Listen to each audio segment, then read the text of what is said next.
तो last lecture में हमने एंड में शुरू किया था कि अगर दो क्वाड्रेटिक इक्वेशंस हैं उसमें वन रूट कॉमन है या बोथ रूट कॉमन है, उसके हिसाब से कंडीशंस क्या होंगी। ठीक है, तो क्वेश्चन एक दो और करते हैं उसके ऊपर ताकि आपको और बेटर क्लैरिटी हो जाए, है ना। अगर दोनों रूट कॉमन होते हैं तो उनके जो कोफिशिएंट्स हैं वो प्रोपोर्शनल होते हैं, ये हमने देखा था। और अगर एक रूट कॉमन हो तो उस केस में हम क्या करते हैं, उस कॉमन रूट को हम अल्फा मान लेते हैं। और उस अल्फा से क्या होगा, क्योंकि दोनों में कॉमन है तो दोनों इक्वेशन को सेटिस्फाई करेगा। उन दोनों इक्वेशंस में उसको सब्स्टिट्यूट कर देते हैं और वहां से कंडीशंस निकाल लेते हैं। यानी कि एक इक्वेशन से अल्फा की वैल्यू निकाली, दूसरी इक्वेशन में रख दी, तो आपको आंसर मिल जाता है जो आप ढूंढ रहे होते हैं। ठीक है, बिल्कुल सिंपल सा प्रोसेस है।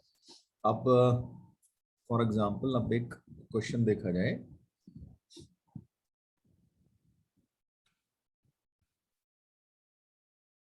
तो लेट्स से ये क्वेश्चन है, value of b for which the equation x square plus b x minus one equal to zero and x square plus x plus b equal to zero having one root common is. यानी कि ये जो दो equations दे रखी हैं इनका एक root common है, ऐसा ये बोल रहा है। तब बी की वैल्यू क्या होगी, ये हमें सोचना है। तो अब हम क्या करेंगे कि भाई मान लीजिए इसको बोल दिया इक्वेशन वन और इसको बोल दिया इक्वेशन नंबर टू। तो यहां से क्या होगा, क्योंकि एक रूट कॉमन है तो हम क्या कहेंगे, let the common root is alpha. Let the common root is alpha. अब अगर कॉमन रूट अल्फा है तो दोनों इक्वेशन को सेटिस्फाई कर रहा होगा। ठीक है, तो दोनों में रख देते हैं। तो हमारे पास क्या मिल जाएगा, alpha square plus b alpha minus one will be zero and इसको बोल देते हैं इक्वेशन नंबर थ्री। और यहां पे सेकंड इक्वेशन में रखेंगे तो alpha square plus alpha plus b equal to zero. इसको बोल दिया फोर्थ इक्वेशन। ठीक है, अब आप जरा ध्यान दें, इसको ना हम सॉल्व करेंगे क्रैमर्स रूल से। आपको क्लास 10th में याद है क्रॉस मल्टीप्लिकेशन वाला मेथड? ठीक है, बिल्कुल वैसा ही चलता है ना। तो हम क्या करते हैं, वहां पे क्या होता था, वहां पे दो वेरिएबल्स होते थे, तो यहाँ पे वहां पे एक्स और वाई चलते थे।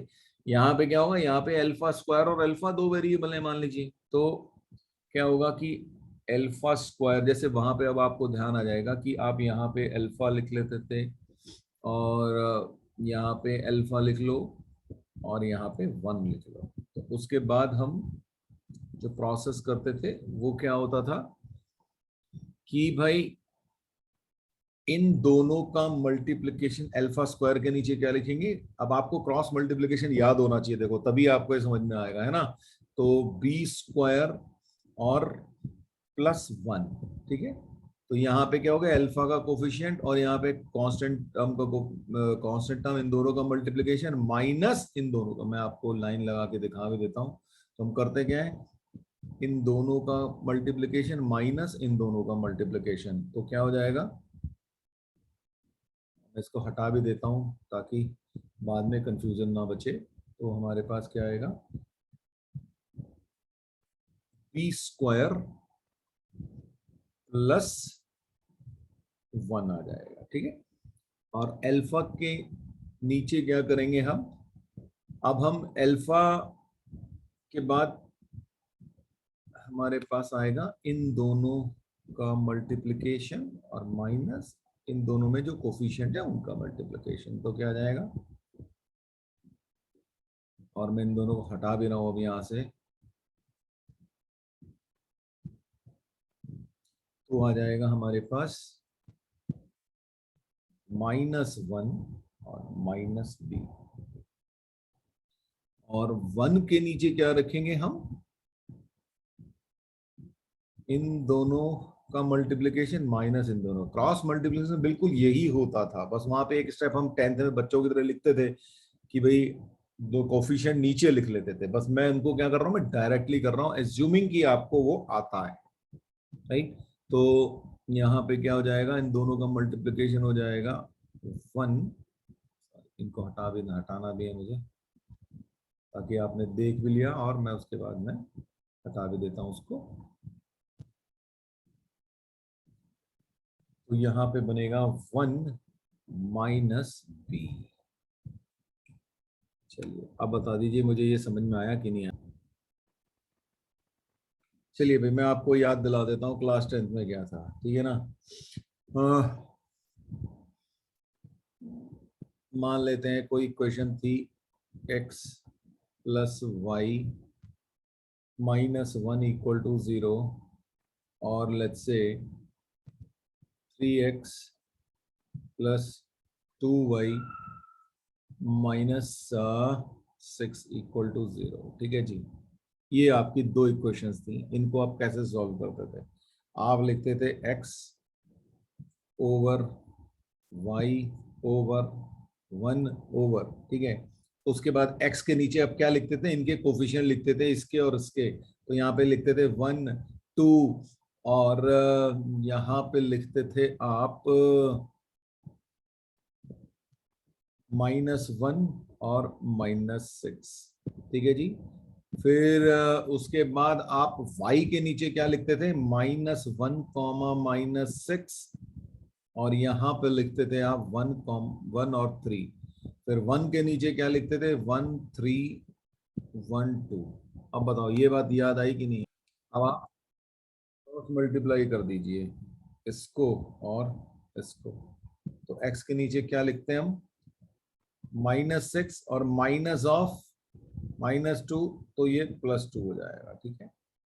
और y के नीचे क्या होगा? -3 और +16 और 1 के नीचे क्या हो जाएगा? 2 और -3, ठीक है। अब आप देखो यहाँ पे मैं डायरेक्ट लिख रहा हूं तो क्या होगा? डायरेक्ट देखो, अब x के नीचे क्या लिखना है? इन दोनों का मल्टीप्लीकेशन, कोफिशिएंट्स का मल्टीप्लीकेशन, ठीक है ना। तो 1 इंटू -6 इज -6। देखो अब यहाँ ध्यान दो, 1 इंटू -6 और माइनस ऑफ -1 इंटू 2, तो ये +2 हो गया। और फिर से देखो y के नीचे क्या रखते हैं? आगे बढ़े और इन दोनों कोफिशिएंट्स का मल्टीप्लिकेशन और इन दोनों कोफिशिएंट का मल्टीप्लिकेशन, तो क्या होगा? -3 और माइनस ऑफ -6। मेरे को यहाँ पे -6 लिखना था, मैंने 16 लिख दिया, ये मेरी गलती हो गई भाई। ये यहाँ पे -6 होना चाहिए था, तो ये माइनस, ये प्लस का 6 होगा, नॉट 16, ठीक है जी। और 1 के नीचे हम क्या लिखेंगे? x। और अब क्योंकि आगे जगह नहीं बचती तो हम 1 के नीचे क्या करते हैं, तो मैं आपको एक येलो कलर से दिखा देता हूं। ये इन दोनों का कोफिशिएंट्स का मल्टीप्लिकेशन, इनको मल्टीप्लाई किया और माइनस कर दिया, तो x इंटू 2, यानी कि x का कोफिशिएंट 1 इंटू 2 2 और y का कोफिशिएंट 1 इंटू 3 -3, ठीक है जी। आई होप अब समझ में आया होगा। तो अब देखिए, अब मैंने आपको वो भी सिखा दिया 10th का। तो ये वही चीज लिखी हुई है, बस यहाँ पे क्या हुआ? अल्फा स्क्वायर और अल्फा है, तो आप उनको मन में मान लो कि भाई दो अलग अलग वेरिएबल्स हैं, एक एक्स और एक वाई है, बाकी सब चीजें वही चल रही हैं, एग्जैक्टली सेम प्रोसेस है। तो अब यहां से हम क्या निकाल सकते हैं? अल्फा स्क्वायर और अल्फा की वैल्यू निकाल सकते हैं, ठीक है। तो अब मैं जब यहां से अल्फा स्क्वायर की वैल्यू निकालूंगा तो इससे और इससे मिल जाएगी मुझे। तो यहां से अल्फा स्क्वायर क्या मिल जाएगा मुझे? B square plus 1 over 1 minus b, right. और यहां से अब इन दोनों से मेरे को मिल जाएगा अल्फा की वैल्यू। और अल्फा की वैल्यू क्या होगी? माइनस ऑफ, ये होगी minus of 1 plus B over 1 minus b, alright. ये बन जाएगी। अब हमको क्या करना है? अब हमें वैल्यू निकालनी है, तो क्या करो? यहां से अल्फा की वैल्यू, ये वाली जो अल्फा की वैल्यू है, यहाँ पे अल्फा स्क्वायर की वैल्यू में सब्स्टिट्यूट कर दो। तो ये बिल्कुल प्रोसेस बिल्कुल सही है। मैंने आपको बताया जब भी वन रूट कॉमन मिलेगा आपको क्या करना है? दोनों इक्वेशंस में अल्फा रख देना है। अल्फा को मान लेते हैं हम कॉमन रूट है, जैसा कि हमने यहाँ माना। दोबारा से याद दिला रहा हूँ सब कुछ, ठीक है। फिर उसके बाद इन दोनों इक्वेशंस को प्राइमल रूल से सॉल्व कर लोगे, तो एक जगह अल्फा स्क्वायर मिल रहा है, एक तरफ अल्फा मिल रहा है। अब अल्फा की वैल्यू अल्फा स्क्वायर में सब्स्टिट्यूट कर दो, तो पूरी इक्वेशन से अल्फा गायब हो गया। आपको अल्फा तो आपने कुछ माना था ना, तो पूरी सब जगह से अल्फा हो गया गायब। अब जब अल्फा गायब ही हो गया तो कहानी पलट गई आपकी, ठीक है जी। इसको अब आप सॉल्व करो, तो क्या होगा, यहां से b square plus 1/1 - b will be equal to square of this, तो -1 + b/1 - b इसका होल स्क्वायर। इसको आप लोग जरा सॉल्व कर लें, तो होगा क्या, b square plus 1, cross multiply कर रहा हूं मैं, तो क्या हो रहा होगा, यहां से देखो ये 1 - b का होल स्क्वायर, चलो मैं पूरा ही लिख देता हूँ, 1 - b का whole square is equal to 1 - b into 1 + b का होल स्क्वायर, ऐसा मिल जाएगा। अच्छा, ये होल स्क्वायर इस 1/-b से कैंसिल हो जाएगा, तो इसको सॉल्व कर लेते हैं हम। तो क्या बनेगा, b square minus b cube plus 1 - b equal to 1 + b का होल स्क्वायर, यानी कि 1 + 2b प्लस b स्क्वायर। ठीक है जी। अब आपके पास क्या आ जाएगा, ये बी स्क्वायर से बी स्क्वायर कैंसिल, और यहां से अब आप सॉल्व कर लेंगे, तो यहाँ पे 0 आ जाएगा, बाकी सबको उधर भेजा तो ये हो गया बी क्यूब। अच्छा, ये 1 से 1 भी कैंसिल हो गया, बी क्यूब प्लस 3b, यहां से b इंटू बी प्लस 3, तो इसका मतलब b इक्वल टू, यहाँ लिख देता हूं मैं, है ना, यहाँ पे b इक्वल टू 0 और b equal to -3। Sorry sorry, गलती मेरी, बी क्यूब था तो बी स्क्वायर प्लस 3 होगा, तो बी इक्वल टू 0 और b square is equal to -3, यानी कि बी इज इक्वल टू आपका आ जाएगा ±√3 आयोटा। ठीक है जी। तो ±√3 आयोटा का मतलब, इसमें से अब देखो ऑप्शन में कौन सा सही है, बस एक ही जगह ये -आयोटा√3 है, तो ये आपका आंसर होगा ऑप्शन नंबर बी। आपने मुझसे ये पूछा कि भाई इन दोनों इक्वेशंस को और कैसे, क्रैमर्स रूल ना लगाऊं तो कैसे सॉल्व कर सकते हैं। ठीक है, तो चलो नॉर्मल वे में चलते हैं फिर, ठीक है। I should discuss it with you, तो मैं काम करूं, मैं यहाँ पे ये सब क्लीन कर दूं, या मैं इक्वेशन नई तरह से लिख देता हूँ, ठीक है। तो आप वैसे भी कर सकते हैं ऑफ कोर्स। तो क्या किया जाए, आपकी क्वेश्चंस आई, alpha square plus b alpha -1 equal to 0, और alpha square plus alpha plus b equal to 0, ठीक है।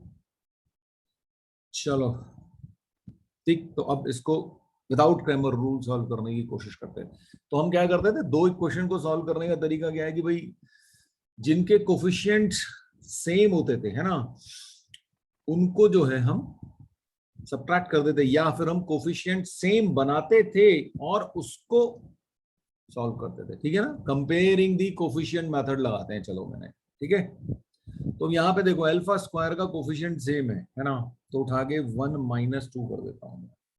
इक्वेशन 1 - 2 कर दूं तो क्या होगा, अल्फा स्क्वायर कॉमन हो जाएगा, आपके पास बचेगा b alpha -1 minus of alpha plus b, ऐसा बन जाएगा आपके पास, ठीक है जी। तो यहां से बी अल्फा और माइनस बी, ठीक है, तो इसको कॉमन लेते हैं, यहां से क्या आ जाएगा, बी अल्फा कॉमन आ जाएगा ना हमारे पास। इसको बी को कॉमन नहीं लेते, इस अल्फा को कॉमन लेते, तो अल्फा आ जाएगा हमारे पास बी -1 और बचेगा क्या, -1 और प्लस बी, और ये माइनस बी होगा, सॉरी ये माइनस बी होगा और इक्वल टू 0 होगा। ठीक है, तो alpha into b -1 is equal to हो जाएगा b +1। So alpha is equal to b +1 over बी -1। ठीक है, ये अल्फा की वैल्यू आ गई।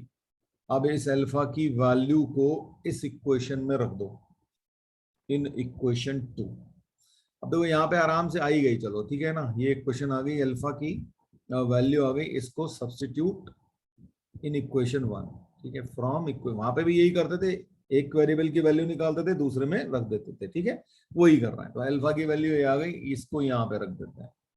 तो इसको जब यहाँ पे रखेंगे तो आपका आंसर वही आएगा जो कि हमने देखा था। ठीक है, तो क्या हो जाएगा, b+1 over b-1 whole square is equal to b, sorry ये प्लस है, b into b+1 over b-1 is equal to 1 कर देते हैं यहाँ पे, है ना।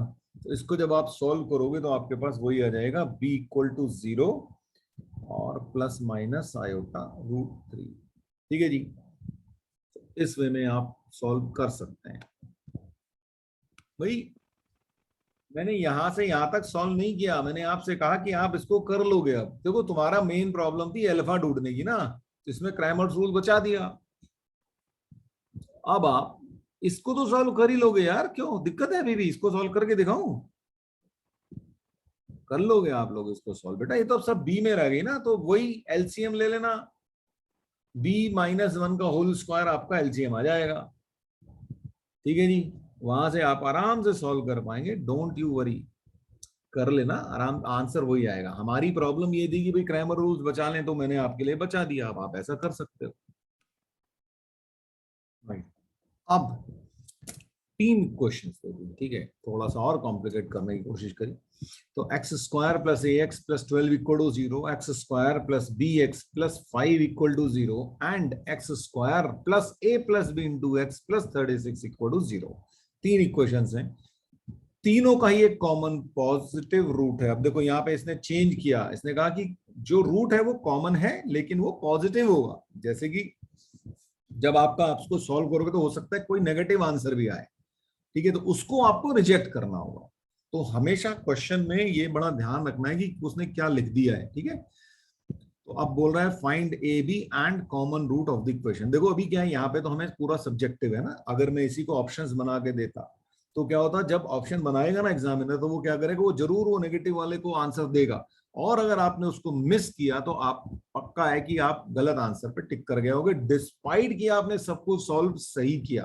क्यों? क्योंकि एक चीज छोटी सी जो उसने लिखी थी ये पॉजिटिव, क्योंकि आप क्या होगा, आप कॉमन रूट, आप कॉमन, आपके दिमाग में घुसा होता है कॉमन रूट आपको प्रोसेस बिल्कुल पता है, लेकिन आप ये भूल गए, उसने ये लिखा कि common root, common positive root. ठीक है, तो इसीलिए इस टाइप की गलतियां बच्चे करते हैं। वो कई बार क्वेश्चन क्या देता है, जैसे आपको विच इज करेक्ट होता है ना, तो वो कहता है आंसर विच इज रॉन्ग। अब क्या हुआ, आपने सॉल्व कर दिया, अब पहला ही आंसर दिखेगा वो सही होगा आपको, क्योंकि वो बाकी उसमें होगा क्या, उसमें 4 ऑप्शन में 3 तो सही होंगे, वो तो उसने पहले ही पूछ लिया है कि विच इज रॉन्ग।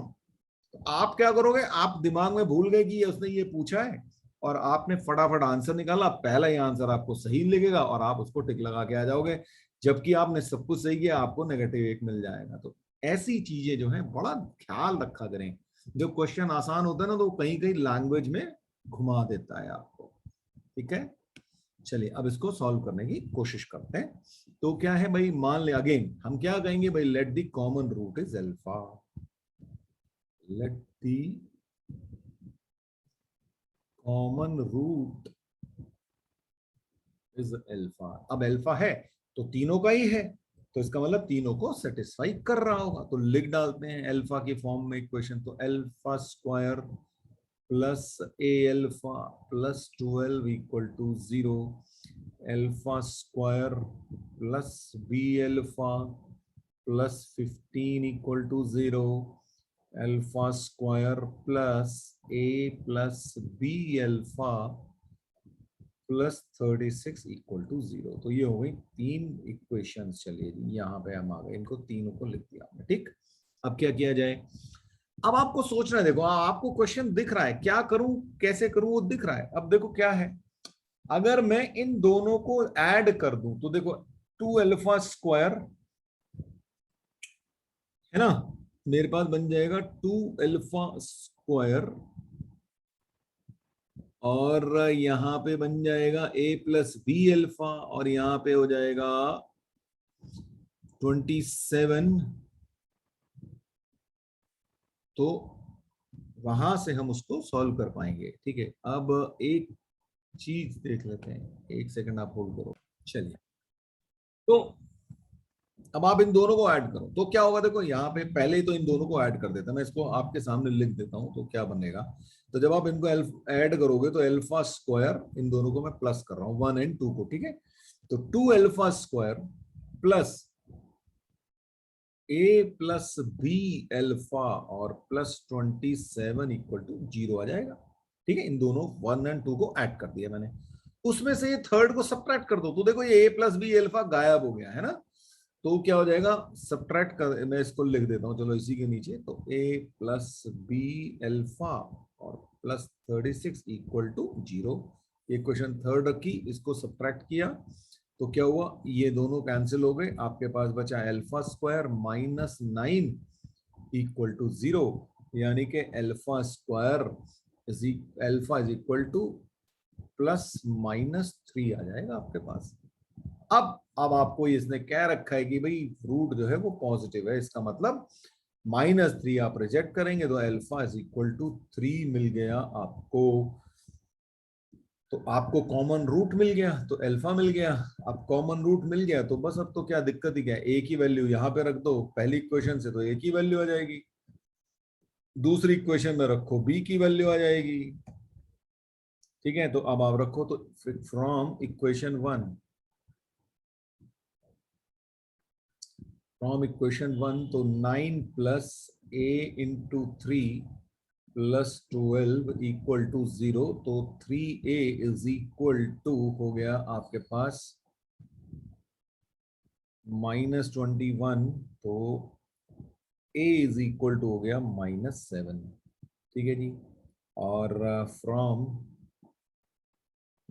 इक्वेशन 2 आपके पास हो गया 9 plus b into 3 plus 15 equal to 0, 24 आ जाएगा, तो b इज इक्वल टू -8 आ जाएगा आपके पास। ये आप सॉल्व कर सकते हैं। ठीक है, तो तीनों आंसर आपको मिल गए।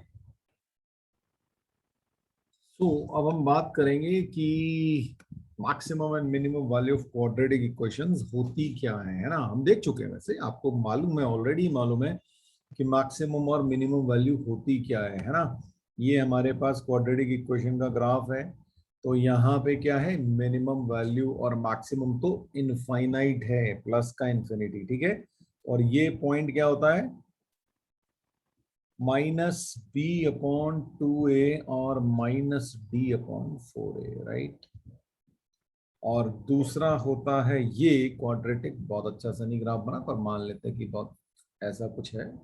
तो ये है, यहाँ पे भी होता है -b/2a और -d/4a। ठीक है, अब यहाँ पे ये मैक्सिमम वैल्यू है, क्योंकि जब a लेस देन 0 है तो ये मैक्सिमम वैल्यू हो गई, और मिनिमम वैल्यू -इन्फिनिटी हो गई। ठीक है जी, और यहाँ पे मैक्सिमम वैल्यू इन्फिनिटी हो गई और ये मिनिमम वैल्यू हो गई जब a ग्रेटर देन 0 है तो।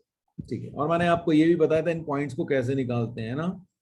इनको निकालने के लिए आपने क्या करना है, क्वाड्रेटिक इक्वेशन लेनी है, उसको डिफरेंशिएट कर देना है, तो आपको x की वैल्यू मिल जाएगी, x की वैल्यू को क्वाड्रेटिक इक्वेशन में रख देना, तो आपको ये लोएस्ट पॉइंट या हाईएस्ट पॉइंट मिल जाएगा। ठीक है जी, तो और यही ये फॉर्मूले ही वहीं से निकाले थे हमने, याद होगा आप लोगों को। तो एक आध क्वेश्चन देख लेते हैं इसके ऊपर, है ना। तो चलिए क्वेश्चन लेते हैं अब एक।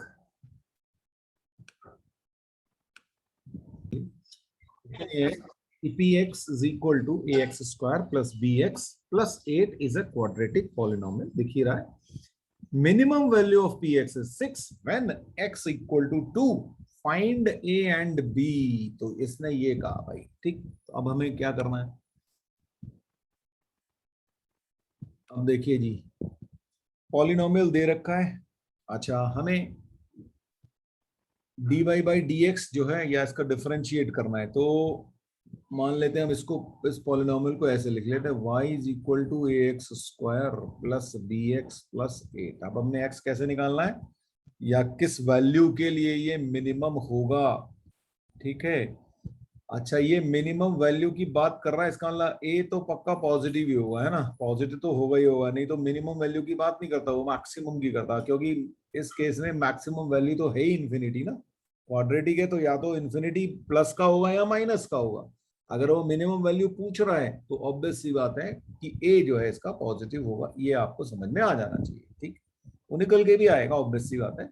लेकिन चलिए अब यहां से क्या करें, इसको डिफरेंशिएट कर देते हैं, d y by d x equal to क्या हो जाएगा, 2ax प्लस बी, और ये इसको 0 रखा तो हमारा x इज इक्वल टू आ गया माइनस बी अपॉन 2a।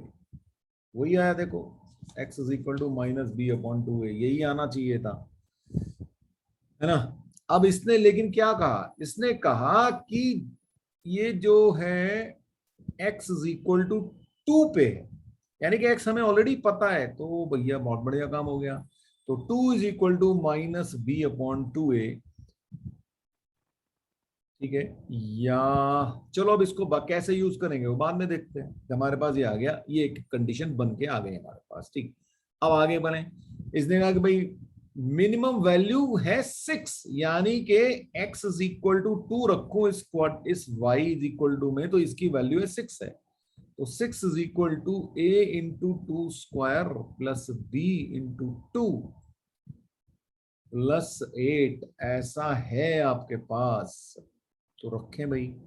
तो 6 is equal to 4a plus 2b plus 8, और यहां से आ गया 4a plus 2b is equal to -2, right, ये बन गया। अब इससे और इससे हमें इसको सॉल्व कर लेना। अच्छा, अब यहां से फिर अब इसको सॉल्व भी कर लेते हैं, तो 4a is equal to -b, तो 4a की जगह -b रख दें यहाँ पे, तो -b plus 2b is equal to -2, so b is equal to -2 आ गया। और अगर b इज इक्वल टू -2 आ गया तो यहां से हम 4a is equal to minus of -2 करेंगे, तो a is equal to half आ जाएगा। तो इस तरीके से आप निकाल सकते हैं। For x greater than equal to 2, smallest possible value of log of base 10 है x cube minus 4x square plus x plus 26 minus log of base 10 x plus 2। तो इसकी स्मॉलेस्ट वैल्यू पूछ रहा है। अब देखो, मैंने आपसे कहा था ना, कॉन्सेप्ट जो मिक्स होते हैं। अब आपको अगर लॉग नहीं पता तो आप ये सवाल तो सोच ही नहीं सकते कि क्या करोगे, ठीक है, इसलिए आपको लॉग बताया था मैंने, है ना। तो चलिए जी, अब क्या करें, तो सबसे पहले तो देखो, लॉग ए माइनस लॉग बी है, उसको आप क्या कर सकते हैं, लॉग ए अपॉन बी लिख सकते हैं ना, ये हमारी लॉग की कंडीशन थी। तो log ऑफ बेस 10, तो ये बन जाएगा x cube minus 4x square plus x plus 26 over x plus 2, ये बन जाएगा, ठीक है।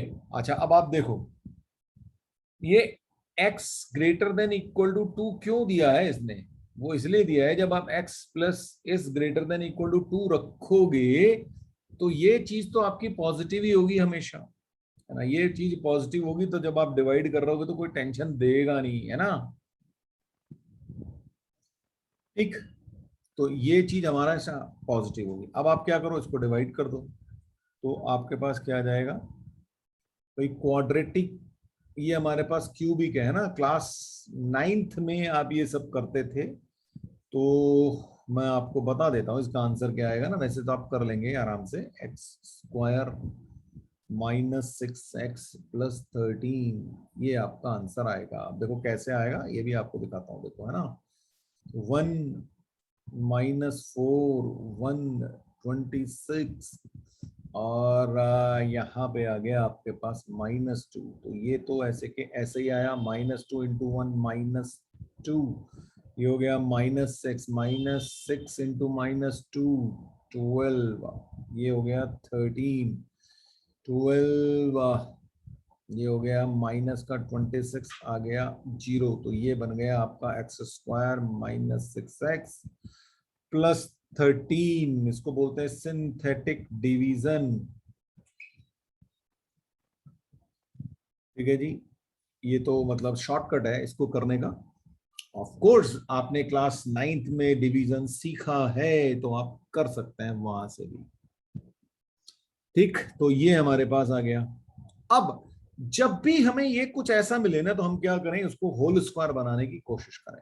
log ऑफ 10 बेस 10, तो इसमें क्या बनेगा, इसको हम लिख सकते हैं x-3 का होल स्क्वायर और प्लस 9 और 4। ठीक है, इस चीज को हमने, इस पूरी पार्ट को हमने ऐसे लिख लिया। अब ऐसे क्यों लिख लिया, अब इसकी जो मिनिमम वैल्यू होगी वो कब होगी, जब ये पार्ट 0 हो जाए। भाई 4 तो 0 हो नहीं सकता, तो इसका मतलब इसकी मिनिमम वैल्यू कब होगी, जब x = 3 होगा तो इसकी मिनिमम वैल्यू होगी। ठीक है, और जब x = 3 होगा तो इसकी मिनिमम वैल्यू होगी कितनी, log ऑफ 4 बेस 10। अब आपको क्या करता है, वो log ऑफ 4 की वैल्यू नहीं देगा, वो आपको इसको ऐसे लिख लो 2 log 2 बेस 10। ठीक है, log 2 की वैल्यू आपको पता होती है या वो देते हैं आपको, तो 2 × 0.301, ये आपका आंसर आएगा। तो ये आपकी मिनिमम वैल्यू होगी किसके लिए, व्हेन x = 3। अब हम डिस्कस करेंगे रेंज क्या होगी, रेंज। ठीक है, रेंज का मतलब मैक्सिमम और यानी कि अगर मैं क्वाड्रेटिक की बात करूं फॉर, या कोई भी पॉलिनोमियल की बात करूं, तो उसकी रेंज क्या होगी। ठीक है, यानी कि अगर उसमें x, भाई कोई भी पॉलिनोमियल कैसा होता है आपका, ऐसे बात करें, अगर क्वाड्रेटिक की बात कर लें तो px = ax² plus bx plus c, ये पॉलिनोमियल है, ये क्वाड्रेटिक पॉलिनोमियल है। ये क्यूबिक भी हो सकता है ना, ये लिनियर भी हो सकता है। तो इस पॉलिनोमियल की अगर रेंज की बात हो रही है, तो उसका मतलब ये होगा कि इसके अंदर x की वैल्यूज -∞ से लेके इन्फिनिटी तक, क्यों, रियल है ना, x is real, right, x is real. तो रियल क्या होता है, -∞ से लेके +∞ तक होता है। तो -∞ से लेके +∞ तक अगर इसमें वैल्यूज रख दूं मैं, तो इस p की मिनिमम और मैक्सिमम वैल्यूज क्या हो जाएंगी। ठीक है ना, तो y की वैल्यू क्या आ जाएंगी या px की वैल्यू क्या आ जाएंगी, उसको बोलते हैं हम रेंज। ठीक, x क्या होगा, x इज रियल, तो उस रियल x के वैल्यूज के लिए हमारा जो पॉलिनोमियल की जो वैल्यूज होंगी उनको हम बोलेंगे कि रेंज।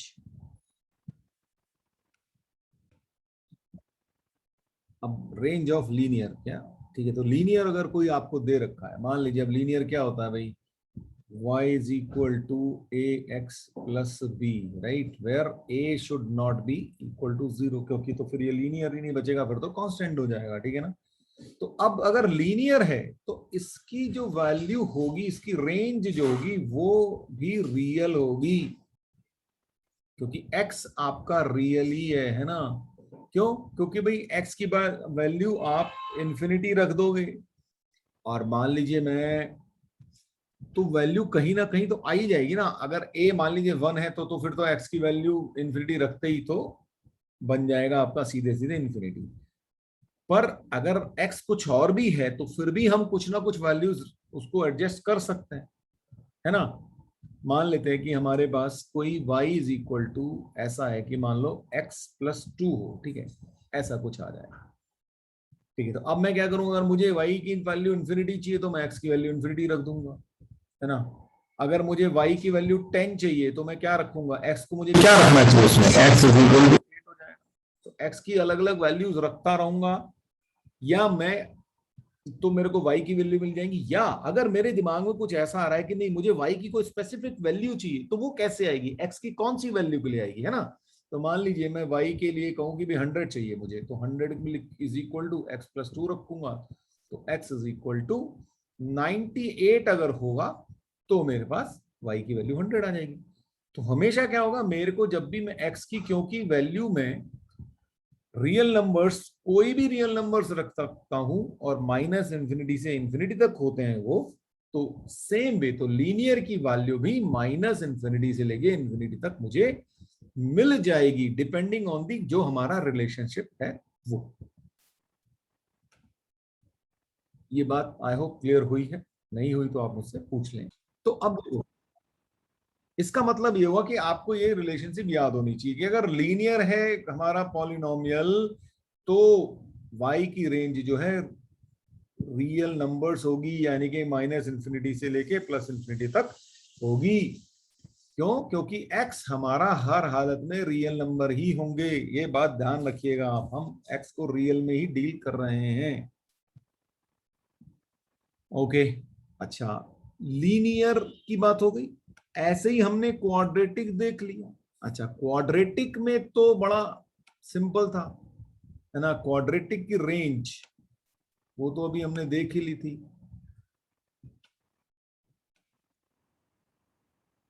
तो क्वाड्रेटिक की रेंज अभी अभी हमने देख ली भाई, क्वाड्रेटिक या तो ऐसा होता है या ऐसा होता है ना।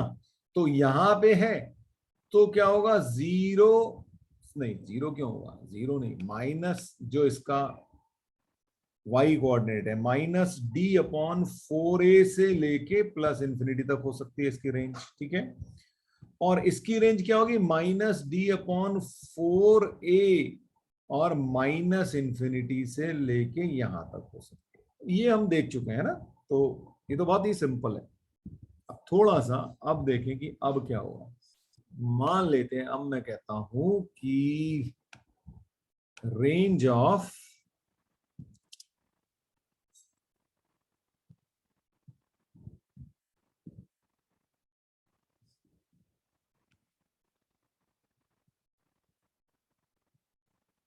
लीनियर ओवर लीनियर, ठीक है। अब ऐसी कुछ कंडीशन आ जाए कि आपको लीनियर ओवर लीनियर की रेंज मिले, तो मान लीजिए ऐसा हो कि y is equal to a x plus d, या एक काम करते हैं पहले सिंपलिस्टिक ले लेते हैं, y is equal to 1 over linear हो, ऐसा कुछ लिखा हो, यानी कि y is equal to 1 over a x plus b, कुछ ऐसी सी चीज मिल जाए। अब इसकी रेंज क्या होगी, ठीक है।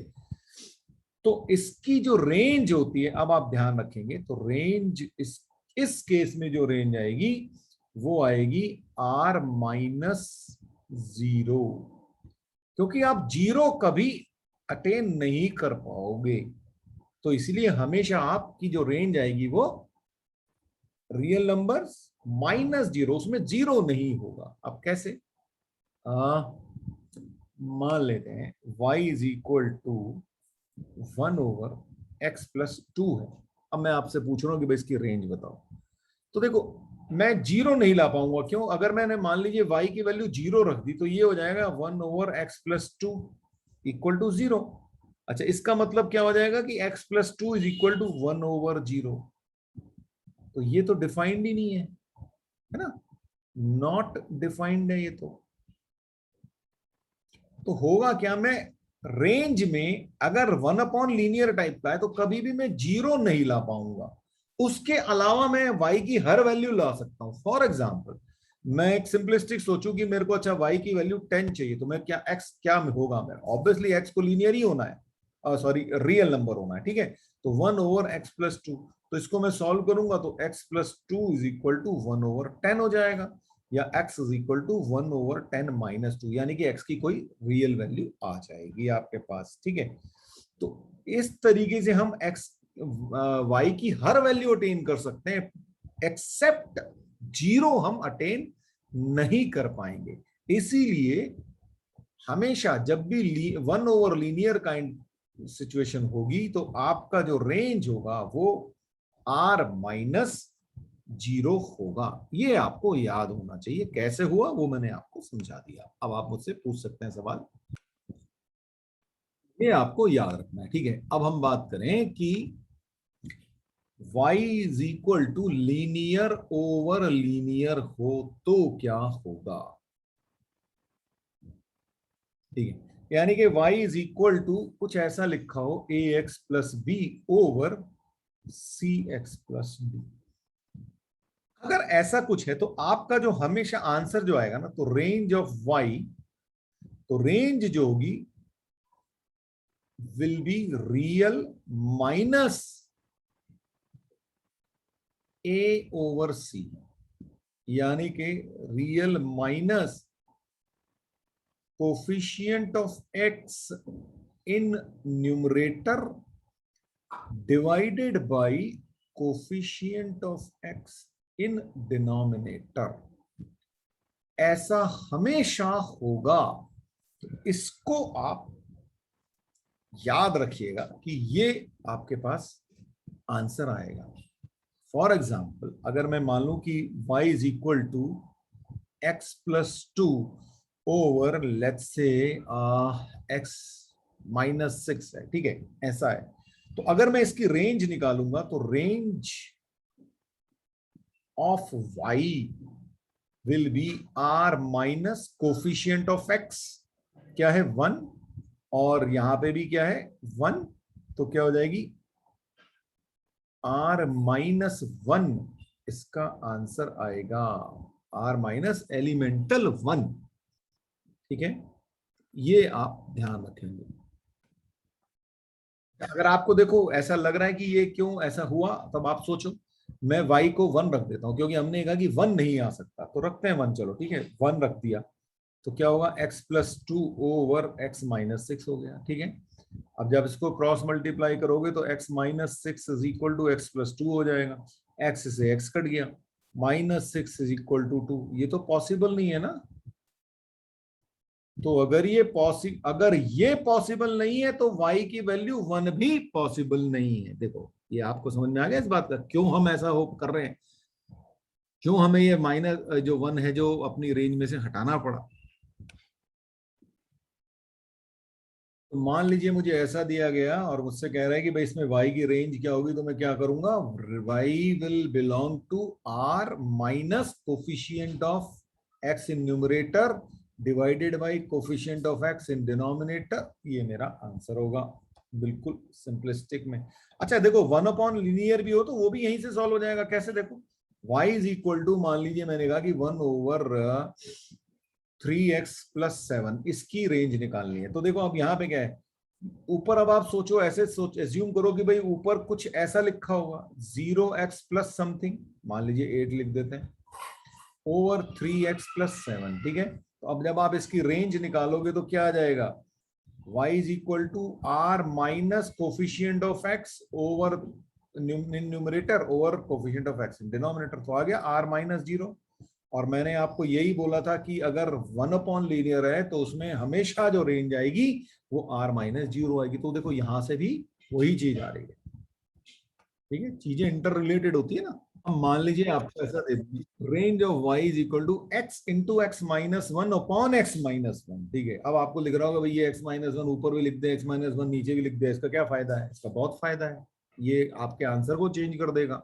क्यों भाई, देखो वैसे तो ये हो गया कैंसिल, ठीक है, तो आपके पास आ गया y is equal to x, ठीक। अब आप क्या करोगे, y is equal to x यानी कि लीनियर आ गया, तो इसका मतलब आपकी जो रेंज हो जाएगी वो आप ये कहोगे कि भाई ये रियल नंबर हो जाएगी, क्योंकि लीनियर की रेंज हमेशा रियल नंबर होती है। लेकिन प्रॉब्लम क्या हुई कि आपने जो x माइनस 1 ये जब काटा होगा तो आपने इंश्योर ये किया होगा कि x जो है 1 नहीं है, ठीक है, क्योंकि x अगर 1 हुआ तो ये तो 0 आ गया, नीचे डिनोमिनेटर में 0 आ जाएगा, ऊपर आने दो उससे चिंता नहीं है, डिनोमिनेटर में 0 आ जाएगा तो वो तो डिफाइंड ही नहीं होगी। तो इसका मतलब x शुड नॉट बी 1। तो अगर x 1 नहीं है तो इस कंडीशन से y should also not be 1। तो इसका मतलब इस रेंज में से मुझे 1 माइनस करना पड़ेगा, तब मेरा आंसर आएगा। ये बात समझ में आई? ठीक है। अब मान लीजिए ये दिया, अब क्या होगा, फिर से आप x-2 x-3 कैंसिल करके y is equal to x-1 ला सकते हो। अच्छा ये तो लीनियर है, तो इसकी रेंज तो y बिलोंग्स टू r हो जाएगी सीधे सीधे, इसमें तो कोई टेंशन है नहीं। लेकिन फिर से आपको ध्यान रखना पड़ेगा कि x should not be 2 and x should not be 3। क्यों? क्योंकि अगर 2 रखा x को तो फिर इन अनडिफाइंड डिनोमिनेटर में 0 आ रहा है, और x इज इक्वल टू 3 रखा, फिर से डिनोमिनेटर में 0 आ जाएगा, तो ये नहीं होना चाहिए। और अगर ये नहीं हो तो हमारे पास तो है y is equal to x-1। तो अगर x2 नहीं होना चाहिए, तो अगर मैं 2 रखूं तो y कितना जाएगा 1। ठीक है, तो इसका मतलब अगर x2 नहीं होना चाहिए तो y 1 नहीं होना चाहिए। बिल्कुल ऐसे ही y is equal to x-1 में अगर मैं x इज इक्वल टू 3 रखूंगा तो y इज इक्वल टू आ जाएगा 2। पर क्योंकि x3 नहीं होना चाहिए तो इसीलिए y शुड नॉट बी 2। तो यानी कि मेरी रेंज में से ये 1 और 2 एलिमेंटल ये मुझे हटाने पड़ेंगे। ये बहुत छोटी छोटी सी चीजें होती है, लेकिन यहीं पे ही फंसते हैं बच्चे। देखो कॉम्प्लेक्स क्वेश्चन में दिक्कत नहीं होती है, प्रॉब्लम यही फंसते हैं। ये सिंपल कॉन्सेप्ट ही क्लियर नहीं होते तो फिर कॉम्प्लेक्स कहां से होंगे, है ना।